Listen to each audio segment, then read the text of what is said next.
celebración de cierre de año que tiene como propósito el poder estrecharnos la mano y expresar los buenos deseos que tenemos para todos ustedes durante las fiestas que se avecinan y desearles lo mejor para el año entrante que en unas cuantas semanas comenzará. Por otra parte, y como ya se ha vuelto una tradición en esta edición, buscamos presentar a ustedes un tema de interés en nuestra industria más allá de lo técnico y que nos permita visionar un mejor futuro para nosotros, nuestras familias, nuestro país y nuestro mundo. En ese sentido, quisiera hacer una reflexión antes de presentar a ustedes a nuestro reconocido conferencista. Nuestro planeta se está calentando y este calentamiento ya está causando estragos. Estamos presenciando un incremento de las sequías, incendios, inundaciones, el número y frecuencia de huracanes y las tormentas, así como otros desastres. Para evitar una catástrofe irreversible, la temperatura del planeta no deberá de incrementarse más de 1.5 grados Celsius hacia el año 2100.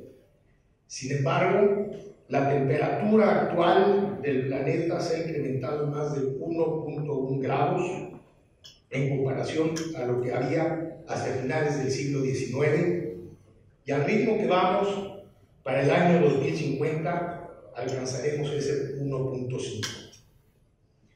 Es por eso que muchos gobiernos del planeta se han comprometido a reducir sustancialmente la emisión de gases de efecto invernadero, principales causantes de este calentamiento.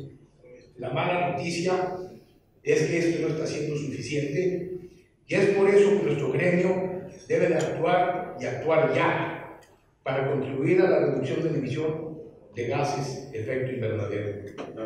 Sabiendo que la climatización de los edificios tiene una importante contribución en la emisión de estos gases, por el alto consumo de energía, se requiere, y como lo ha hecho Ashley, dedicar y promover la construcción de edificaciones sustentables y neutras en la emisión de carbono.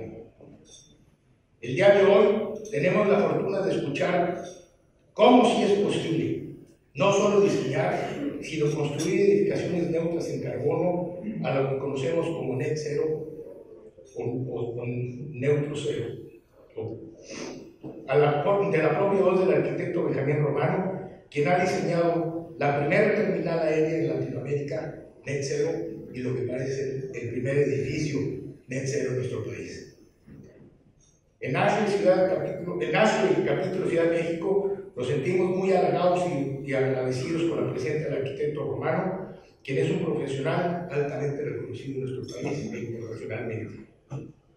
Benjamín, siendo estudiante de la Universidad Iberoamericana, ingresó al estudio del ingeniero Eberto Castillo, donde se desempeñó calculando momentos estructurales. Un año después le fue asignado el proyecto arquitectónico de un complejo industrial de 19,000 metros cuadrados en el estado de Hidalgo, bajo la dirección del propio ingeniero Castillo. Para agosto de 1978 había terminado el primer edificio de su historia, junto con la carrera de arquitectura. Interesado en la industrialización de la vivienda, se contrató en una fábrica del estado de Israel, donde entendió dos cosas: que su oficio nunca sería la construcción masiva de la arquitectura y que ésta se diseña pensando en su estructura y proceso constructivo. En 1982, al presentar su examen profesional, obtuvo mención honorífica y fue invitado por los sinodales a dar clases en la universidad, donde ha sido profesor del ciclo de proyectos y de construcción. Ha impartido diplomados, participado en la coordinación del ciclo de construcción y en la revisión del plan de estudios de la Escuela de Arquitectura, Plan UIA, y desde el año 2003, invitado por el arquitecto Francisco Serrano, ha coordinado la cátedra Blanca Célix en la universidad. Su formación universitaria, su temprano entendimiento de las estructuras y procesos constructivos, así como su continuo aprendizaje del oficio a través de la docencia, son claramente visibles en sus proyectos, que le han merecido reconocimientos internacionales y ha participado y es que gracias a podido realizar obras emblemáticas como son Torre Chapultepec, Torre Bosques, Torre Miranda, Centro IT de Tizayuca Hidalgo, Torre Tres Picos, Torre Reforma, el Kinder Monte Sinaí y el C73. Con un gran placer y gusto, me permito presentarles ahora al arquitecto Benjamín Roca.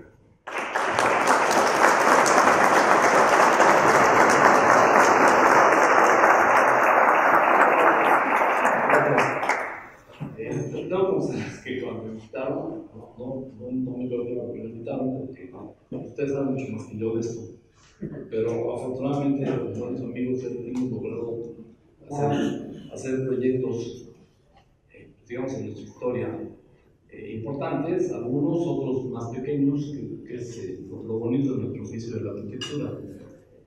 Pero como el tema es del aire acondicionado, del cuidado del sol, me permití escoger estos 4 proyectos para platicar de ellos.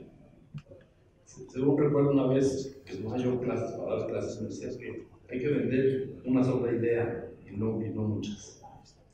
Bueno, por orden de construcción, empiezo con el edificio Tres Picos. Este edificio es un edificio pues raro porque tiene su terreno 167 metros cuadrados.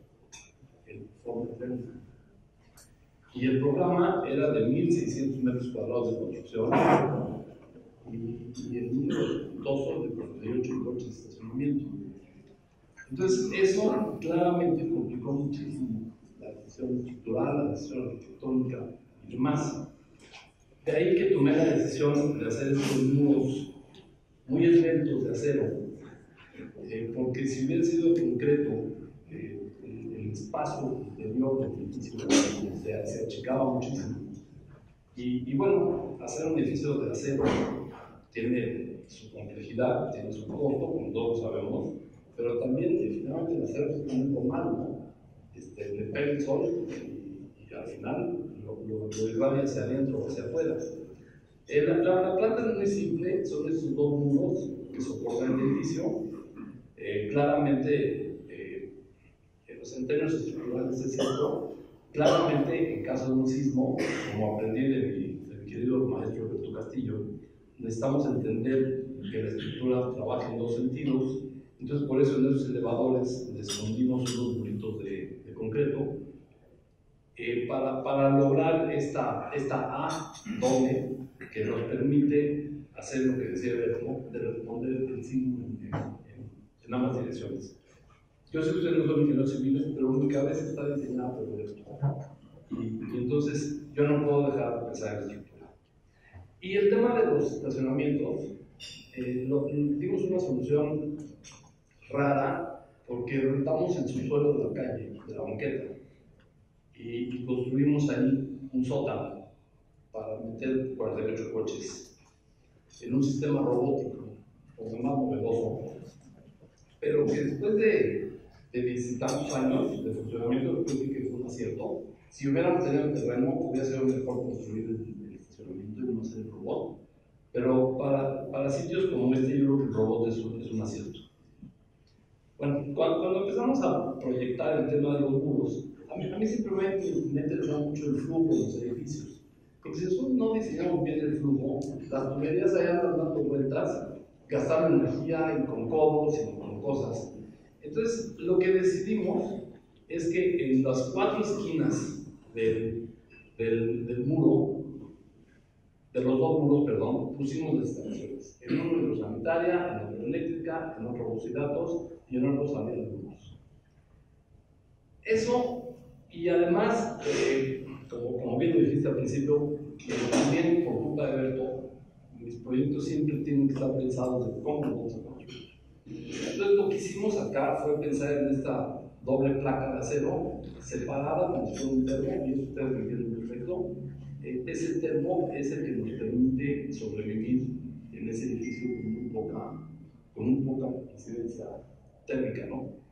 Entonces, bueno, como ven ustedes, una cosa son los elementos estructurales del gran edificio y otras son las 4 aristas, que además son muy puntiagudas, como me gusta a mí que la arquitectura se sienta ligera. Y entonces, en esas 4 metimos como siguiente: voz y datos, eléctrica y salida de luz.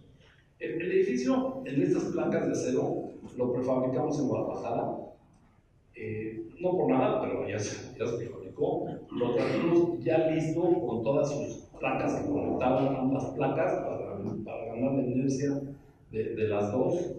Y entonces llegaron a México estas placas dobles, y como pueden ver en el centro de la placa que se está montando, ya tiene las placas de conexión de la fibrilosa a las dos caras de las placas de acero.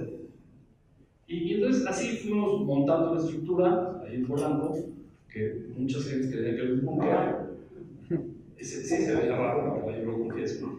Y luego, pues empezamos, bueno, ya habíamos empezado, pero empezamos a ver cómo iban a bajar las instalaciones, que es este esquema que estoy hablando. Bueno, el proceso de construcción fue interesante y complejo. Recuerdo que una vez estaba yo en Nueva York, en una junta de la Torre Reforma, y me hablaban para decirme que de los elevadores decían que era imposible instalar los elevadores en este edificio. Y era imposible porque el edificio se hincha. Y efectivamente se hincha por el calor. Recuerdo que con el general Alcalá Lozano, que era el que lo proyectó, tuvimos una junta muy interesante. Entonces, es que hay que tener razón en la relatividad. Sí se hincha, pero lo que tiene que hacer el topógrafo del elevador es estar ahí con él para estar viendo cuándo se hincha y cuándo se deshincha, y que el plomo sea relativo a ese momento. Así lo hicimos, y los elevadores, por supuesto, funcionan perfecto y funcionan muy bien. Lo interesante es esta reflexión de hacerlo en el entendimiento. Y bueno, para hablar del tema que sí nos importa a nosotros, tenemos una fachada sur, que la tenemos doble fachada, ventilada evidentemente, y con este tipo de terrazas verdes que le da chance al usuario de salirse. Esto está, por supuesto, fuera de la propiedad del metro, como marca la norma, y entonces nos queda la primera fachada. Después, así es como se ve la fachada desde el edificio. Es esta casa de cristal que está sostenida por un marco como si fuera una joya. Y este es como el calor del sur se sube, y espero que les quede claro. No sé si ven el puntero, pero tenemos aparte un parteluz que es esta lámina, para minimizar el impacto del sol en el edificio. La fachada oriente, que es muy distinta, básicamente tiene la escalera, y tenemos en los descansos de la escalera los equipos de aire acondicionado, como pueden ver ustedes acá, son unidades independientes que le dan a cada piso su sistema. Esta escalera también está en el espacio público, pero la norma me permite tener un espacio no habitable de hasta 1 metro en cualquier parte del edificio. Entonces, tomando ventaja de eso, sacamos las escaleras y, digamos, sacamos también los cuartos técnicos, donde está el aire acondicionado, lo cual me parece que fue interesante. Y por supuesto que, bueno, ahí están los aires acondicionados, pues por supuesto que esta placa, que parece una navaja, es muy representativa del trabajo que hemos podido lograr en el taller, que son estos elementos pues esbeltos, puros y que floten, que se sienta que el edificio pudiera flotar. En cuanto a las puntas donde soldamos, les pido por favor que vean esta pieza.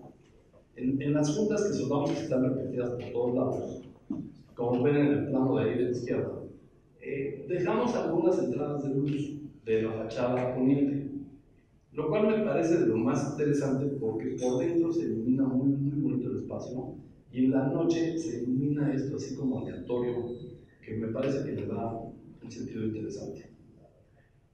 Bueno, y con esto, digamos, termino este edificio, pero les quiero explicar cuáles son los principales drivers que tomamos para el tema del aire acondicionado. Por supuesto, generar que la fachada sea un termo.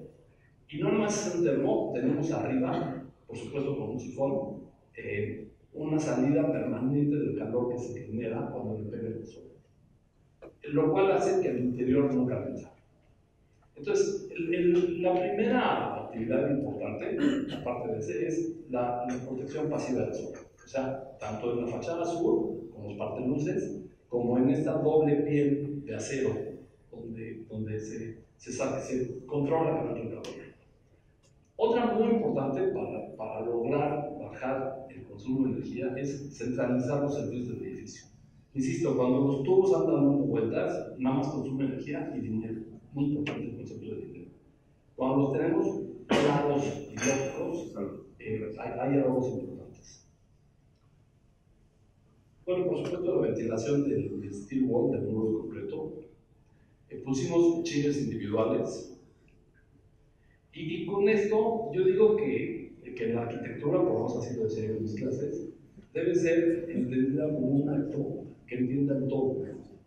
Es decir, estos dos muros que hagan el edificio son su fachada, no formamos de mármol ni de oro. Son parte importante de la protección solar, son parte importante del sistema, y es lo que yo decía, el entendimiento de un todo. Esto fue en 2008, no sé si ustedes ya lo sabían, yo no estaba consciente del calentamiento global, y fue mi mejor entendimiento por lo que hacíamos, y muchos hacen hoy, de protección pasiva y estas cosas, y hasta ahí llegamos. Después nos encomendaron la Torre Reforma. La Torre Reforma, sí quisimos hacer un edificio emblemático, pero no nada más porque esté bonito o feo, o alto o chaparro, sino porque sea un edificio que cumpla con la normatividad. En aquel entonces, la American Institute of Architecture hablaba que teníamos que lograr el 25% de energía. Y felizmente les digo que lo logramos, gracias al apoyo de todos los ingenieros, entonces aquí está Alejandro Ornella, o sea, no lo puedo haber hecho sin ellos, y logramos afortunadamente en Torre Reforma eso. Bueno, Torre Reforma, supongo que muchos de ustedes lo conocen, es un edificio por demás raro, por sus dos paredes de concreto, una estructura extendida que tiene por la parte de afuera el de aquí. Y lo interesante de este edificio es un tubo formado por dos paredes de concreto y el de agri. Y ese tubo nos permite tener plantas libres, sin columnas, como pueden ver esta terraza, que inclusive en el propio auditorio, a 100 personas de la torre, está colgado, no tiene tampoco columnas. Como les digo que es extraño porque estos muros de concreto, que ahora les voy a explicar por qué son, nos hicieron como, es como un melange entre las necesidades estructurales, las arquitectónicas, las de imagen urbana y, muy importante, las del aire acondicionado, porque muchos de estos hoyitos fueron diseñados por CISA. Y ahí están, y me parece que es interesante.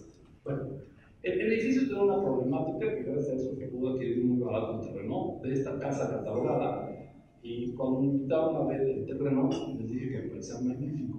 Dijeron, pero es que tenemos una piedra en el zapato. Les dije, no la tienen, es una joya. Y afortunadamente creyeron en mí. Entonces, como ven en el croquis que les enseñé, que les di a ellos, yo les dije, deberíamos de respetar la casa y hacer el edificio en L, como está aquí esto, buscando los artistas y demás. Ese fue el partido arquitectónico. Y les dije que la podíamos mover la casa, cosa que fue caótico, pero afortunadamente Roberto Meli nos ayudó muchísimo, especialmente con las autoridades, y a entender el proceso. Y luego con Rodolfo Báñez y el maestro Santoyo sacamos esta idea que me parece interesante, destacable. La movimos 18 metros hacia el norte, hicimos los muros de cimentación y luego la regresamos. Los muros de cimentación son de 40 metros de profundidad. Y todo esto salió por una concepción. La casa se usaba como un antro y nos las prestaban en el día para ir a pensar qué hacer. Y estábamos un día todos, les dije Roberto Meli, todos allí, y vi una charola llena de copas de la noche anterior, vacías, llenas, botellas. Entonces me acuerdo que me boté y le dije a Roberto, lo que tienes que hacer es una charola. Y con esa charola nos llevamos a casa y la traemos. A todo el mundo le gustó mucho la idea. De hecho, me acuerdo que le dije, así como se llevan cristales, nosotros nos las llevamos, como pueden ver, con todos los cristales. Aquí ustedes lo van a fotografiar, con todos los cristales de las ventanas. Y nos los llevamos. Para hacer la charola, ahí entraron los ingenieros. Lo que hicimos fue una ranura en la cimentación original, a cada 70 centímetros, y de 70 centímetros de alto. En esta ranura pasamos en ambos sentidos varillas para poder colar una losa reticular normal, como la ustedes seguramente conocen. Y claro que la cimentación, la contratuave que medía 1,70, ahí le pusimos unas nervadoras altas de 1,70, pues de pegarte para contener la piedra. Una vez que terminamos eso, ya lo más fue fácil, nos llevamos la casa de un lado, la regresamos y resultó ser una pieza emblemática del edificio, que hoy está ahí en la tienda Apple y una cantina, y nos permite tener un lobby con una categoría de credibilidad especial. No sé si muy bonito o muy feo, pero especial. A mí la casa nunca me gustó, pero sí le doy su valor histórico y su importancia en el contexto de la Ciudad de México. Bueno, como les decía del partido arquitectónico que les enseñé, finalmente el partido arquitectónico es es una L. Eberto decía que las estructuras había que correr a los flojos y a los pesados. En pocas palabras, él decía que si voy a tener un muro como esta línea roja, la L, me dice pues que trabaje y además que esté flaquito para que no pese mucho. Entonces eso me llevó al entendimiento de hacer un libro abierto, que finalmente este libro abierto lo que tiene es que me permite tener vistas hacia el bosque Chapultepec, que nunca nadie me va a parar.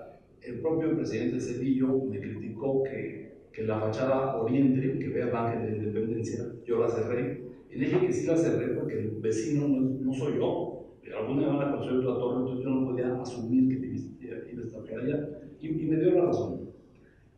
Pero tener los dos muros de concreto, que eran mis colindancias, representaba un reto para el espacio arquitectónico, para el espacio habitable. Entonces de ahí que esta zona naranja, las convertimos en unos jardines de triple atul, donde se ventila y se ilumina la parte posterior de este trapecio, sin dejar de tener las vistas.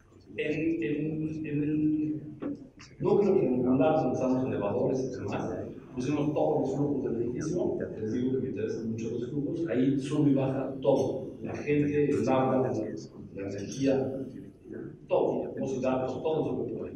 Y bueno, siempre con esas grandes vistas hacia el sur. Y lo que digo de esto del espacio servidor, que es eso que lo decía mucho Luica, y el espacio servido, que es muy importante entenderlo en un edificio.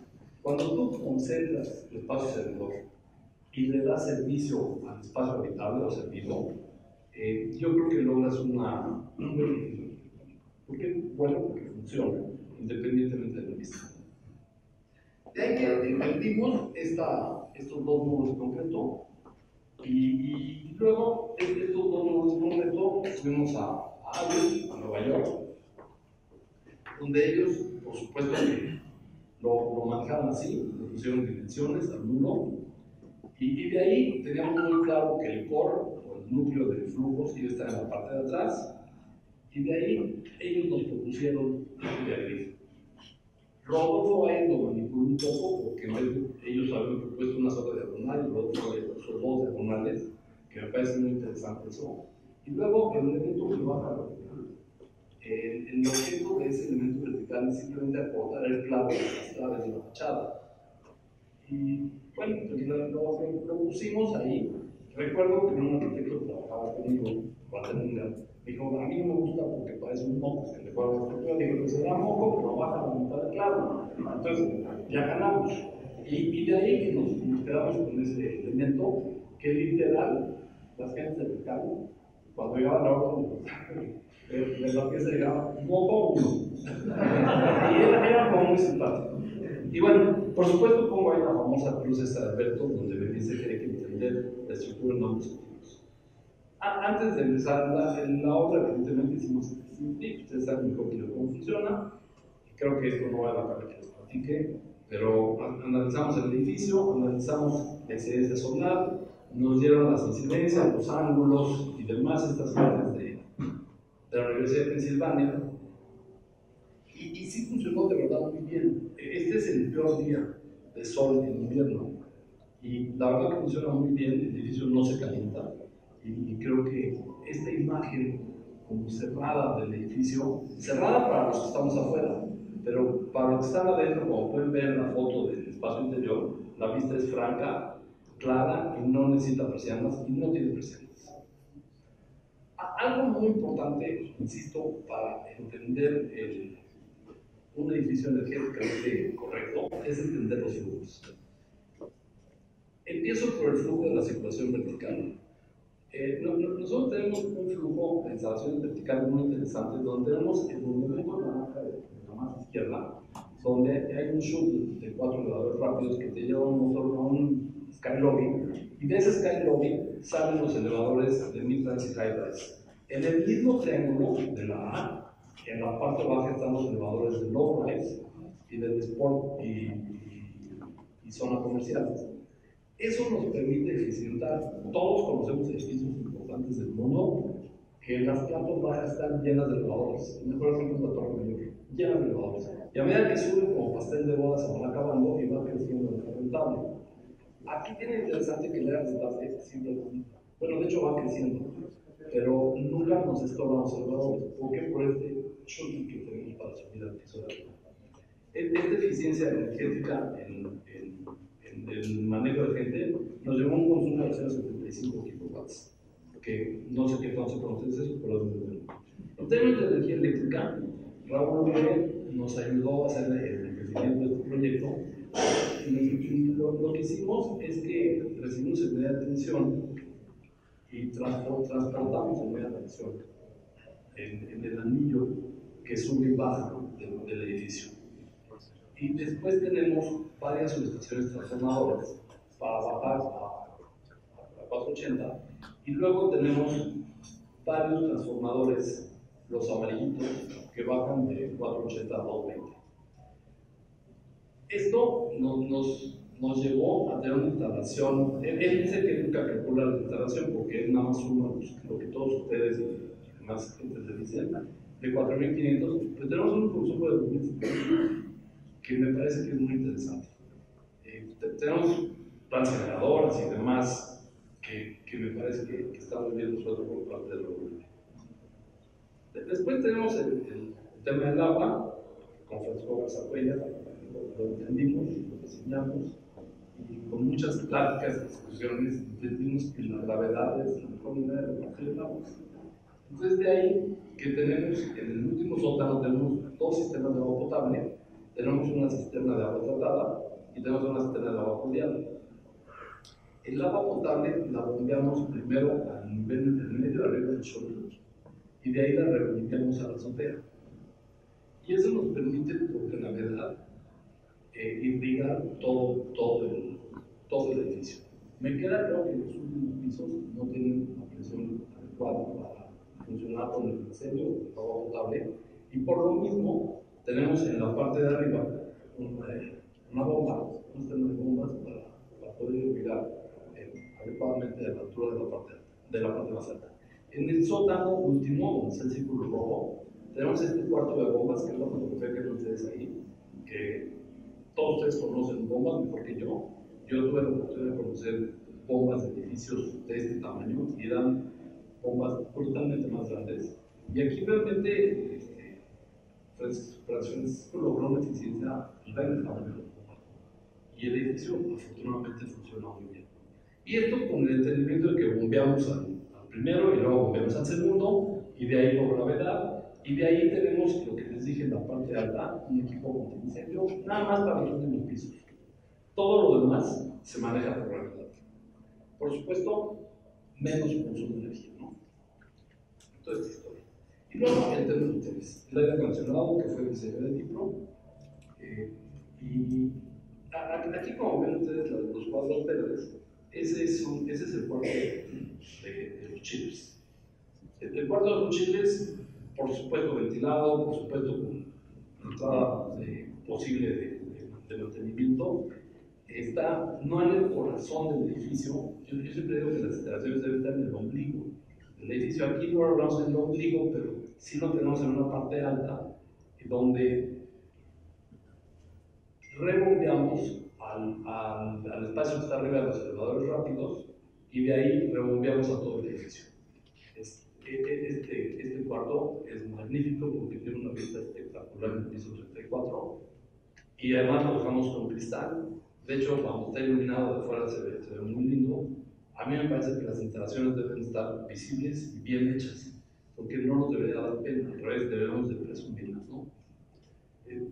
Y me parece que logramos un buen sistema, pero este sistema también funciona gracias a estos patios ajardinados que te platicaba yo hace rato, que tienen temperatura, donde tenemos una entrada de aire natural, mecánica, según sea el deseo del inquilino, que cuando entra el aire flush, como se dice, vacía el calor del día anterior, independientemente de que nosotros en el edificio a las 3 de la mañana vacía el espacio mecánicamente de aire, y entonces eso soluciona todo lo demás. Aparte tenemos entradas de agua de aire limpio para abastecer las manejadoras de aire, y por supuesto la salida obedeciendo los vientos dominantes.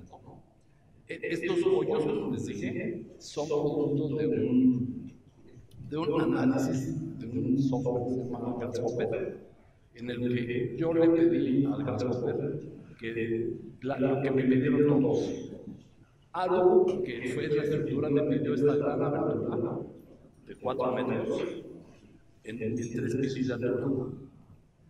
Y los Armela le pidieron una serie de hoyos, y yo puse otra serie de hoyos para cocinar baños, y yo puse otra serie de hoyos para la iluminación y vista del muro. Y entonces el Grasshopper se puso a diseñar, así que salió este diseño que responde a las necesidades. Lo que sí le pedimos al Grasshopper es que estas aberturas de 3 pisos, que muchos alumnos me han preguntado si hay algún código, muchos no entienden, pero yo al Grasshopper le di las gráficas de los principales sismos de la Ciudad de México.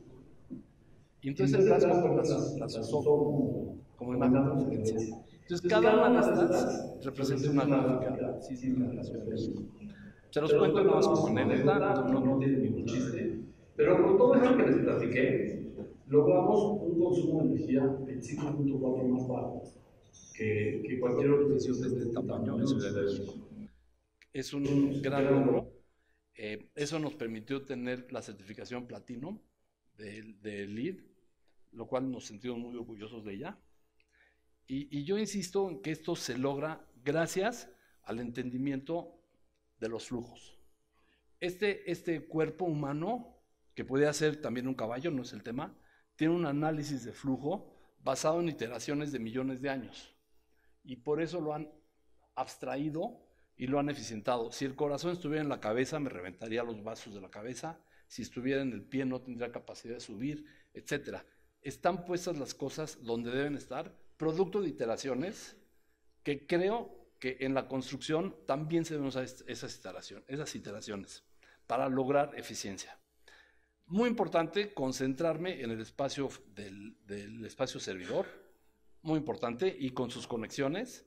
Es este famoso BIM, que lo presumo con mucho orgullo porque nos llevó muchísimas horas de trabajo, de entendimiento para que no chocaran los tubos.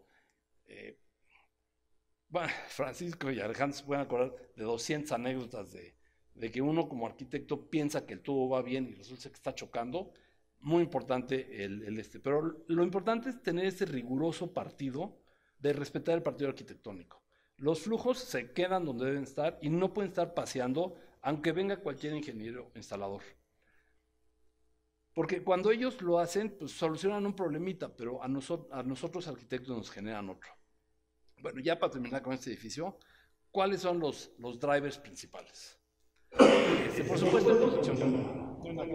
La protección pasiva me parece el driver número 1 para lograr la eficiencia energética. Otro, yo creo que lo que hizo Alejandro es la de manejar en media tensión, creo que fue una idea magnífica, me parece. Por supuesto, la eficiencia del transporte vertical, el uso de la gravedad como distribución de agua, y muy importante, la ventilación natural. Vean ustedes ese Tetris de arriba, como tiene sus fichitas que entran, tenemos una entrada por todos lados, y todo eso, como decía en clases, es el entendimiento de un solo acto arquitectónico como la solución de todo. Cuando damos 200 soluciones, se vuelve caótico. Y eso nos permitió en 2016 lograr 25.4% de energía, de eficiencia energética, de lo cual nos sentimos muy orgullosos. El edificio funciona y funciona muy bien, y pues ahí estamos. Cambio de escala. Esta casita en la calle de Chihuahua es una casa extraña, net zero. Es una casa extraña porque el terreno tenía una preexistencia que me pareció interesante respetar. Muy interesante entender que todo lo que hablabas ahorita del calentamiento global, pues también tiene mucho que ver con el aspecto ecológico. Y el predio colinda con una reserva federal muy desmejorada, porque desafortunadamente en Bosque de las Lomas los arquitectos han hecho azoteas ajardinadas, que seguramente se ven muy lindas desde su sala, pero resulta ser que el agua de la lluvia o del riego, esa agua se va inmediatamente al drenaje y se va para el Estado Hidalgo. Y no se mete en el subsuelo.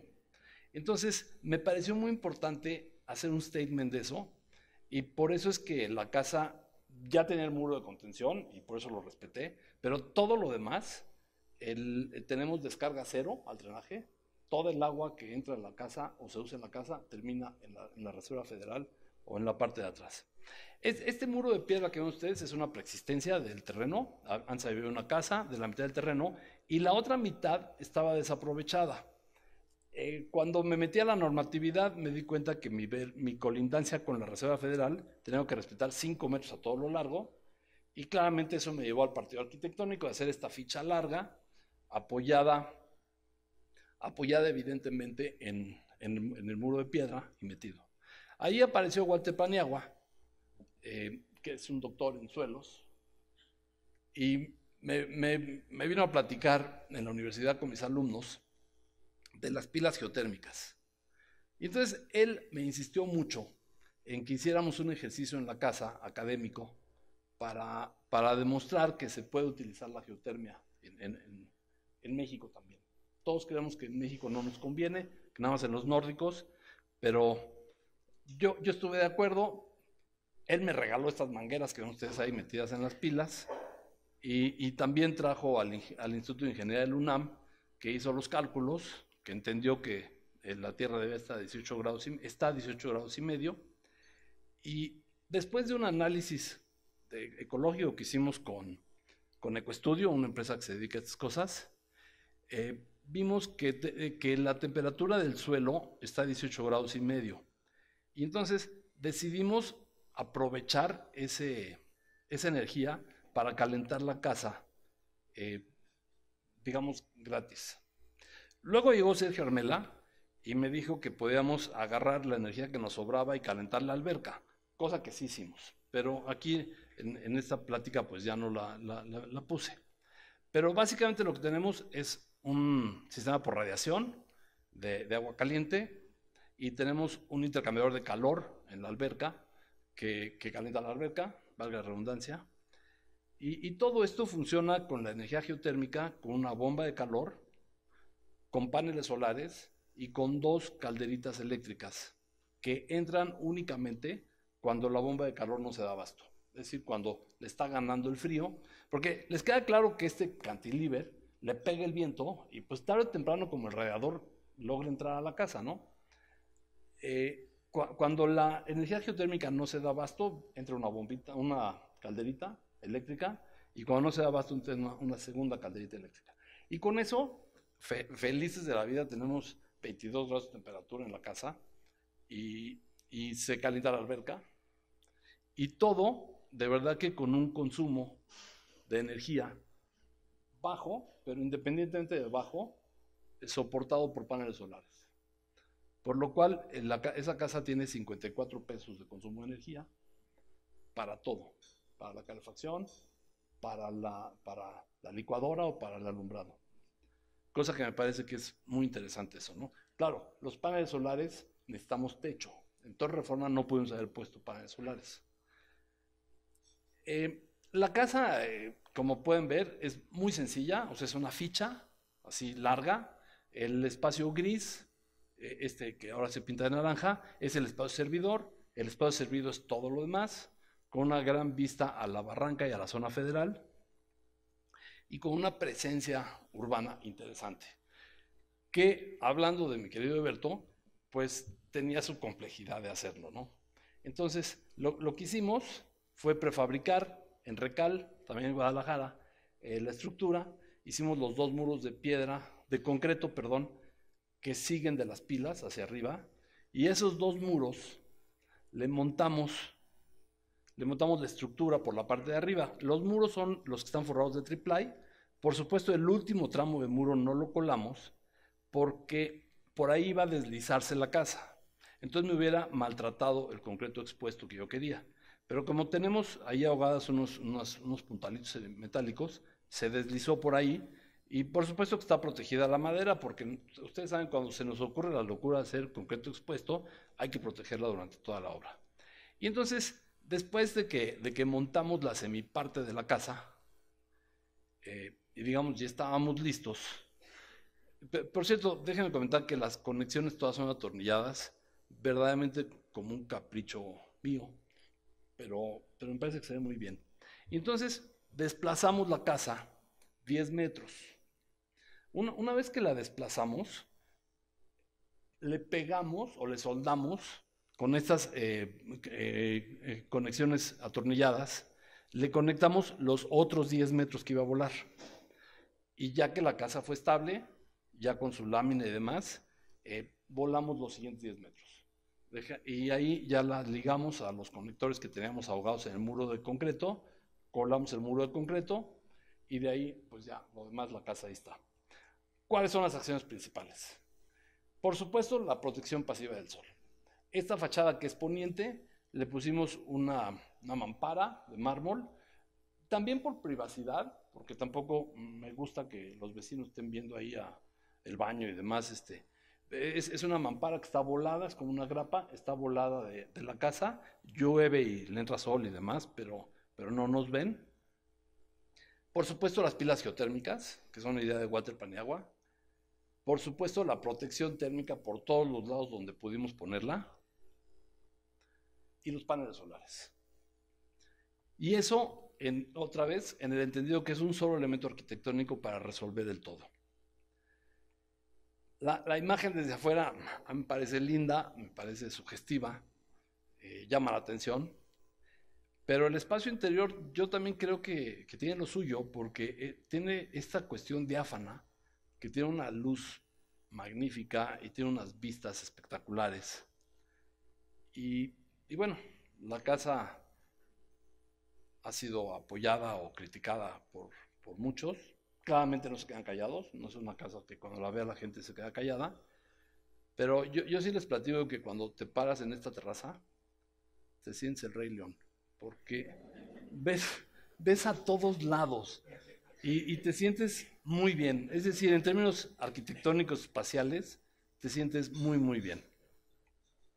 Y bueno, con esto termino de la casa y paso al último proyecto, que es el aeropuerto de Vallarta, que empezamos el proyecto en 2021.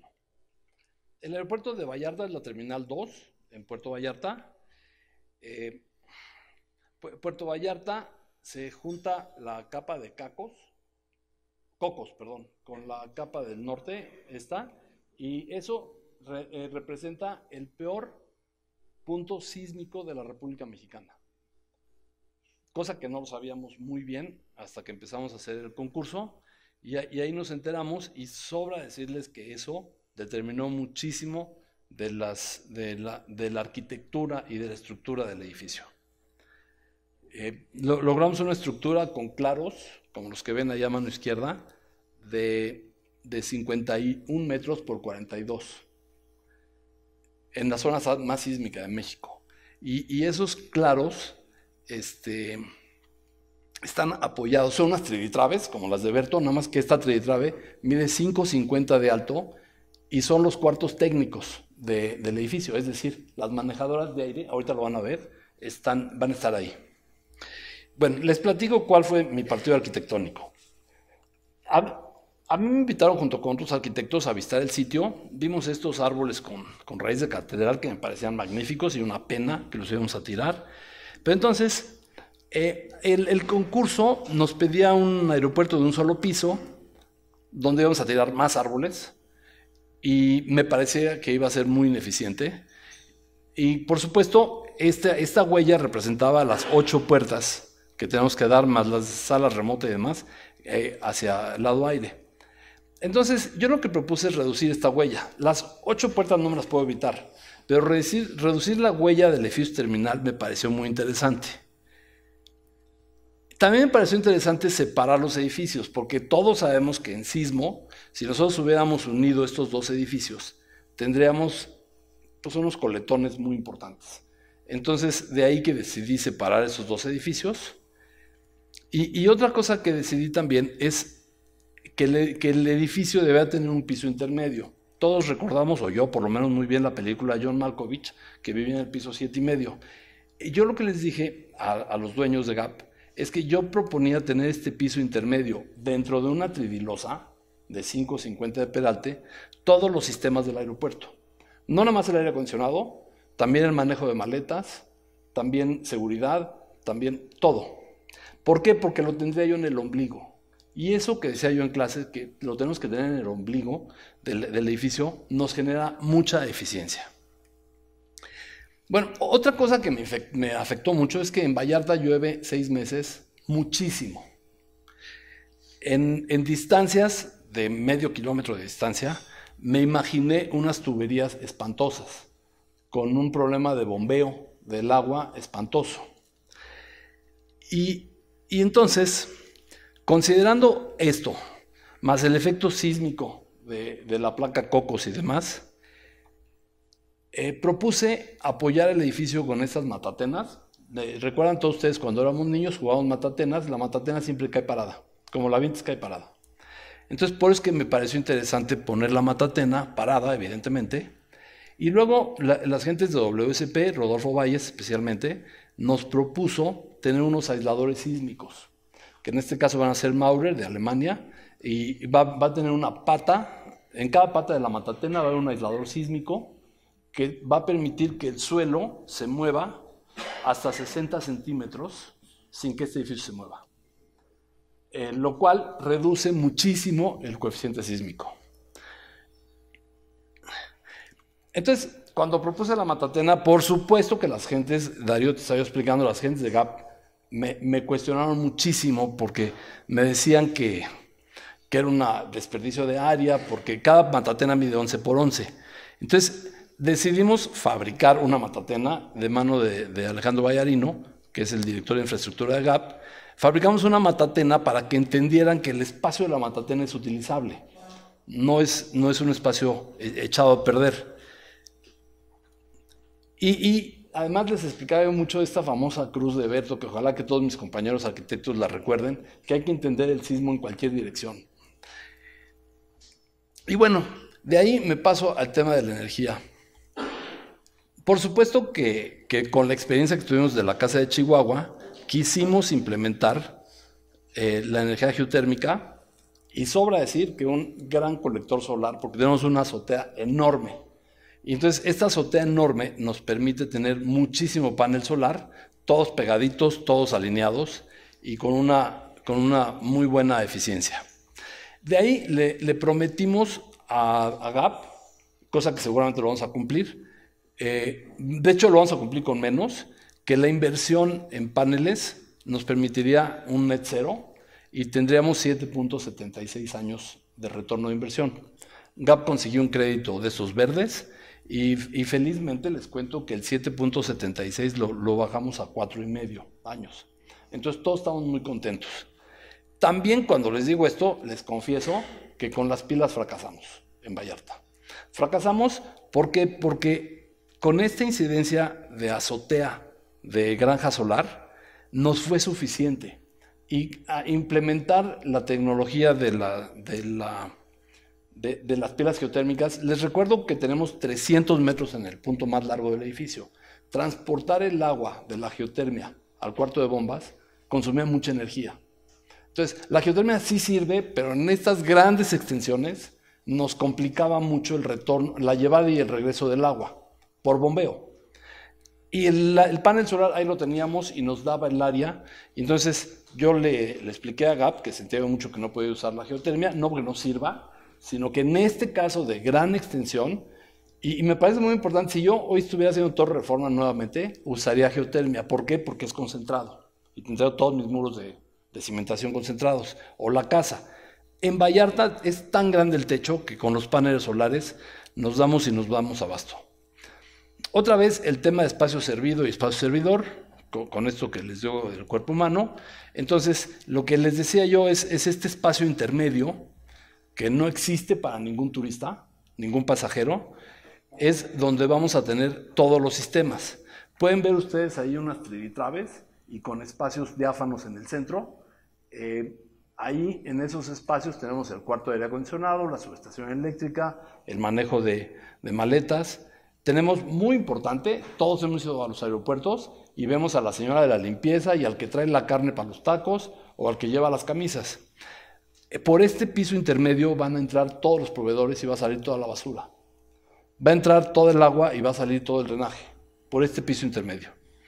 Y como pueden ver arriba del piso intermedio, pueden ver que están las matatenas, evidentemente, pero no hay ni un tubo adicional que pudiera subir por ahí.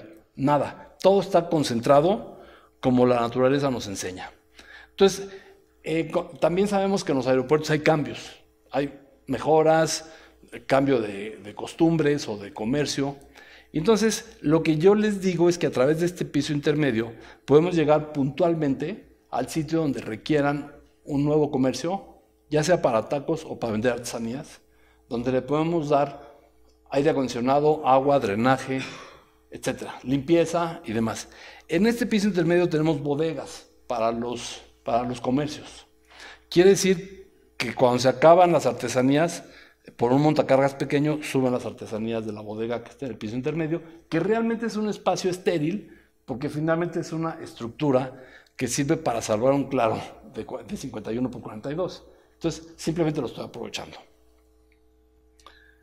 Y otra vez es el espacio de los servicios que le da servicio a los espacios servidos.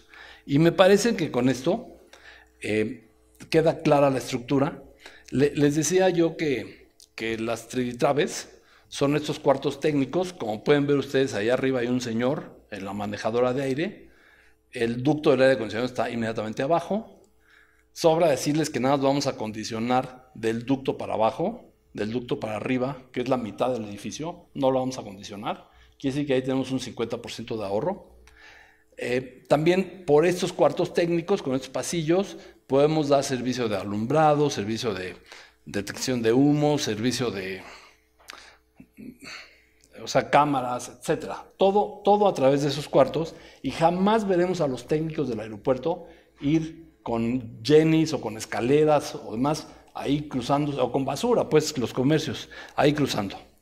Y si lo viéramos en el render, digamos que esta trave, que la ven ahí ustedes arriba, que es esta que está marcada con la flecha, esa triditrave, pues es donde tenemos el cuarto técnico, que otra vez es una estructura habitable. La planta es muy simple, es muy sencilla. Son estas matatenas que cargan estas triditraves por donde llevamos los servicios. Y ya cuando se va uno metiendo escala, le agarra uno la dimensión al espacio y al impacto que la matatena tiene sobre el espacio. No tiene caso que nos veamos con detalles, pero ahí se ve muy claro en el eje del edificio, donde están los dos colores azules. Ahí tenemos un domo que, no sé si lo recuerdan en un render anterior, pero se ve adelante, donde nos va a entrar algo de luz en la zona de comida. Y lo que es importante es que es una junta constructiva entre los dos cuerpos. Bueno, ¿cuáles son nuestros principales drivers? Otra vez, protección pasiva. Número 1, según yo. La protección pasiva es demasiado importante. Otra, centralizar los servicios. Insisto, para que los tubos no anden merodeando por todo el edificio, llevando cobre, llevando energía, llevando todo lo que ustedes conocen mejor que yo. quisimos poner la geotermia, se pudo haber usado, fracasamos por el tema de las distancias. El agua de lluvia, toda la estamos manejando por estos grandes colectores, que por ahí nacieron estas triditraves, y no hay ni una bajada pluvial dentro del edificio. Me parece importante que no lo comenté. Todo el agua va por estos grandes canalones que tienen 11 metros de ancho, y estos grandes canalones llevan el agua a las orillas y por ahí baja el aeropuerto. Y por supuesto que los espacios servidores, ¿no? que estén centrados y demás, ¿no? Y todo entendido como un solo acto arquitectónico. Tanto la matatena que carga la triditrave cuarto técnico, que carga todo. Y bueno, pues este es el aeropuerto que prometimos cumplir dentro de un año con el certificado Net Zero, y estoy seguro que lo vamos a lograr. Y nos sentimos muy contentos y muy orgullosos y muy agradecidos con GAP porque nos ha permitido seguir avanzando en estas tendencias de la arquitectura, con lo cual pues, esperamos que estos años tenemos estos proyectos que nos permitan seguir avanzando con la implementación de tecnología y demás. Les agradezco mucho su atención, espero no haberlos aburrido y gracias por la invitación. Muchas gracias.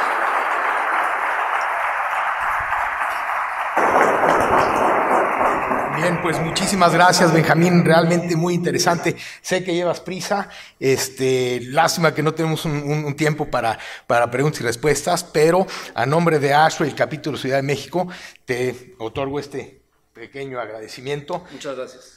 El cual te lo damos con muchísimo cariño. Muchas gracias. Muchísimas gracias por venir. Gracias. Me disculpo que me tengo que ir, pero de hecho le decía yo que hace 2 semanas estuve a punto de cancelar porque me rompí el número y mi vida se ha complicado porque estuve mucho tiempo y pierdo mucho tiempo con la fisioterapia. Me disculpo que me tengo que ir, pero efectivamente se me ha complicado la agenda mucho. Gracias por invitarme y bueno, pues estamos ahí para pues ya nos estaremos cruzando por la vida, ¿no? Como siempre. Porque en este mundo de la construcción que es bien pequeño, todos nos cruzamos. Todos. Muchas gracias.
Les pido su atención un momento, nada más es para agradecerles a todos que hayan venido aquí al ASRE. Me presento, soy Igor Mayorga y yo voy a ser el próximo presidente o el presidente electo del ASRE. Y pues los esperamos para las siguientes reuniones del ASRE. La que sigue es el 17 de enero con el ingeniero Gildardo, que son refrigerantes inflamables. Entonces les agradezco mucho su presencia, que tengan excelentes fiestas y de nuevo muchas gracias.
Hola, buenos días. También aprovechando la oportunidad, así como el porque se presentó.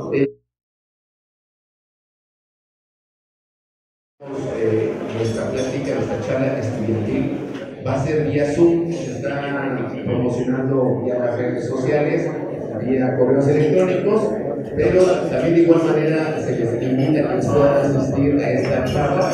Va a ser sobre